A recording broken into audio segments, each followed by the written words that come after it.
is Skylar DeVos, and with Inquiry by Design, we're starting to release some short videos on our favorite tips and tricks for the classroom. You'll see a lot of these in the units that we provide, and we wanted to go in and produce a few things that could be easily shared for anybody who wants to know about them.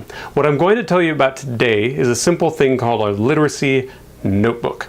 Now, most teachers, this was certainly true of me, have a constant flow of papers in the classroom that gets pretty overwhelming at times.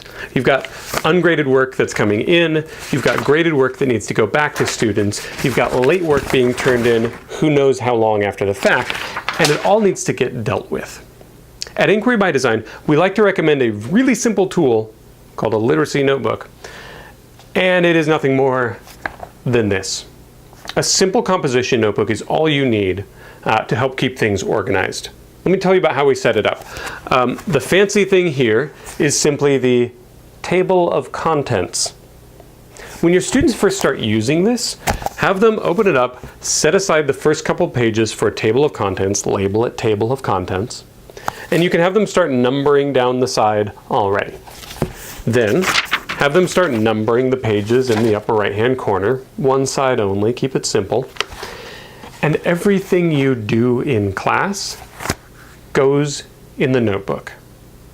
Let's say you're going through some poems by E.E. Cummings and you want students to quick write their thoughts after reading one of them. It goes in the notebook. And then in the table of contents, they write page 3, quick write on E.E. Cummings. And they follow it up with some small group discussions and then a whole class circle up, and you have them taking some notes from that too, and that goes in their notebook.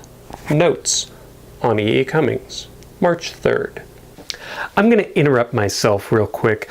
The best place for these notebooks to live is in your classroom. Students pick them up in the same place every day, leave them in the same place every day, done. What happens is over time, students have collected all of the things that they need to produce their later work. If you want them to draft a more significant paper on it, they can look back and see every note they've taken, every quick write that they've collected over time. That becomes useful for them in producing the work. It keeps things organized. It becomes useful for you trying to manage the work because you only have one place that you need to look for anything. It's in the table of contents, and then you flip to it. And if you need to score it, you can. I'm also going to interrupt myself here. If you want to grade something specifically and you don't want to flip through everybody's notebook in the table of contents to find it, just have them flag it with a post-it note. Way easier. Aside from scoring it though, it allows you a really quick way of tracking what each individual student knows or can do. So you can look through their notes and see, are they getting this? Are they putting the pieces together? Do I see this in the draft that they've created for me? And you can use it in one-on-one conferences with students.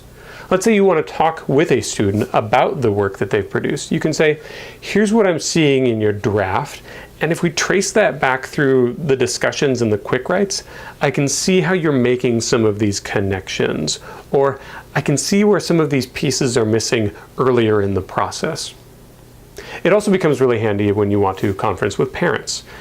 They like to see their students' actual work, not just the final grades in the notebook. So use this to talk through that kind of work. A couple implementation things. One, students sometimes need to add things to their notebooks that they don't have pages for already. They can just tape them in. So let's say you've got a handout, it's important, it should be in there, they just tape it in.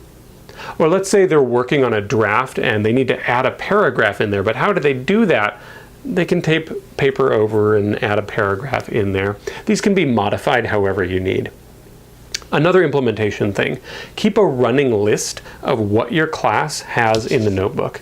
People's pages are going to be slightly different, but if students have kind of a tracking sheet for the kind of discussion notes, the drafts, the quick writes, the final writing assignments that should be in there, they know what order it should go in, if anything's missing, and if they've been absent and they need to add something, they can quickly check that and see. This should be really helpful if you're not using something like this already. If you are using something like this already and you have some tips that you'd like to share with us, please do. And if you found this helpful, share it with your friends. Thanks. We're at Inquiry by Design.